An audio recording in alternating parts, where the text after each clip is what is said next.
గాదే సాయి కృష్ణ అదృశ్యం కేసులో head constable Ashok Nani remand రిపోర్టులో పలు సంచలన విషయాలు వెలుగులోకి వచ్చాయి. ఈ కేసులో పోతర్లంక అశోక్ కుమార్ జంగం నాని నిజాలు చెప్పలేదని పోలీసులు తెలిపారు.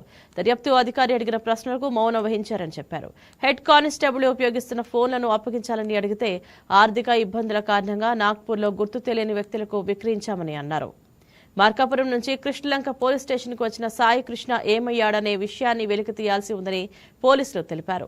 Task force SI Naveen, constable Muralikrishna Kumar, Bosta Rambabu, Krishnalanka constable Baburao Markapuram వెళ్లారు. మే 5వ తేదీ రాత్రి 8 గంటల వరకు Sai Krishna mobile tower location మార్కాపురంలోని వడ్డే బజార్లో చూపించిందని పోలీసులు వెల్లడించారు.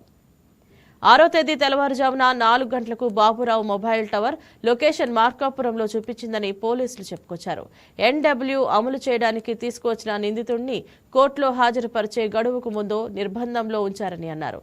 ఎఫ్ఐఆర్లో ఉన్న నిందితులంతా కలిసి సాయికృష్ణను అదృశ్యం చేశారు. ఇంకా వీరిని సమగ్ర విచారణ చేసి సమాచారం రాబట్టాల్సి ఉందని పోలీసులు రిమాండ్ రిపోర్టులో తెలిపారు.